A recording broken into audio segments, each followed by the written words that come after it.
দার্জিলিংয়ের বুকে এই গ্রামে গেলেই চারিদিকে সবুজে ঘেরা প্রকৃতির মাঝে হারিয়ে যাবেন আপনি।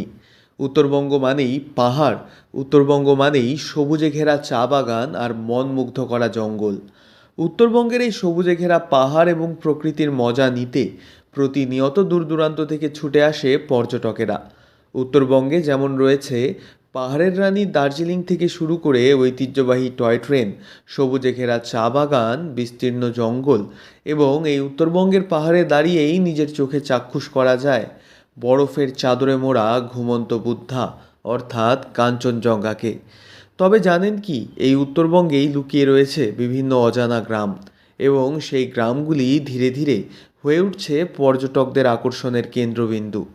বর্তমানে শহরের ভিড়ভাড় ছেড়ে উত্তরবঙ্গের বিভিন্ন নিরিবিলি অজানা গ্রামেই ভিড় বাড়ছে পর্যটকদের। সকলেই চায় পাহাড়ের কোলে শান্ত নিরিবিলি পরিবেশে নিজের মতন করে কিছুটা সময় কাটাতে। সেই অর্থে এই বিভিন্ন অজানা গ্রাম এবং এই অফবিট ডেস্টিনেশনগুলি পর্যটকদের পছন্দের তালিকায় শীর্ষস্থানে জায়গা করে নিয়েছে।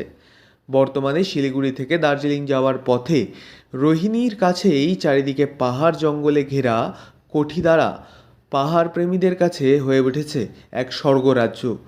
চারিদিকে সবুজে ঘেরা প্রকৃতি, পাহাড়ের 360 ডিগ্রি ভিউ এবং সবুজে ঘেরা আঁকাবাঁকা পাহাড়ি পথ নিমিষেই মন মুগ্ধ করবে আপনার।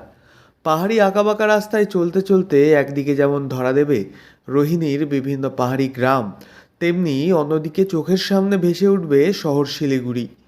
এই প্রসঙ্গে এখানে ঘুরতে আসা এক পর্যটক সুষময় রায় বলেন, এই জায়গাটি এখনও সকলের কাছে অজানা, তাই এখানে পর্যটকদের আনাগোনা খুবই কম।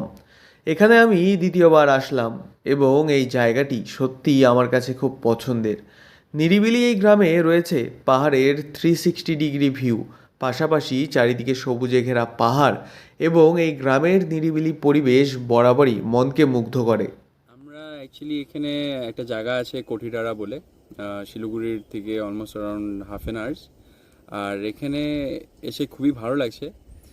আর এখানে তোমাদের বলতে গেলে পাহাড়ের পুরোপুরি 360 ভিউ পাচ্ছি আমরা। অলসো শিলিগুড়ির সিটি লাইটসও বিকালবেলা খুব ভালো সুন্দর দেখা যায়। এখানে পাশেই আমাদের রোহিণী লেকটাও আছে। আমার এখানে খুব এসে ভালো লেগেছে, এই নিয়ে 5বার আসলাম আমি। তো এখানে কার কার সাথে আসা হয়? এখানে আমি বন্ধু বান্ধবদের সাথেই বেশিরভাগ আসি, যেরকম আমার দাদারাও আছে, অনেক দাদাদের সাথে আসা হয় এখানে। এখানে এসে আমরা বসে আড্ডা আলাপ মারি।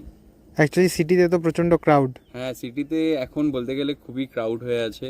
তো রানওয়ে এগুলোই ডেস্টিনেশন অফ বিট যেগুলো আছে, তো আশেপাশেই ঘোরাঘুরি করি আমরা। তো এখানে তো ট্যুরিস্টের তেমন ভিড় নেই, এই জায়গাটা এখনো আনএক্সপ্লোর্ড। হ্যাঁ, এটার অ্যাকচুয়ালি যতটা প্রচার হবে ততটাই এক্সপ্লোর করা, মানুষ স্টার্ট করবে এক্সপ্লোর করা। এটা আমাদের উপরেই কিভাবে আমরা এটাকে প্রচার করতে পারি, সব ইনস্টাগ্রামে পোস্ট করা বা সোশ্যাল মিডিয়ার থ্রু। তো দেখা যাক, এখন সবাই মিলে যতটা এটাকে প্রচার করব ততটাই এগিয়ে উঠবে জায়গা। আপনিও যদি ছুটির দিনে বা অবসর সময়ে এমন কোনো পাহাড়ে ঘেরা অফবিট ডেস্টিনেশনে পরিবার অথবা বন্ধু বান্ধবের সাথে কিছুটা সময় কাটাতে চান, তাহলে দার্জিলিং পাহাড়ের বুকে এই কোঠিদারা হতে পারে আপনার সেরা ঠিকানা। শীতের ছুটিতে এক রাত কাটিয়ে আসুন চারিদিকে পাহাড়, চা বাগান, জঙ্গল দিয়ে ঘেরা অপরূপ সুন্দর এই গ্রাম থেকে। দার্জিলিং থেকে সুজয় ঘোষের রিপোর্ট, লোকাল 18 বাংলা।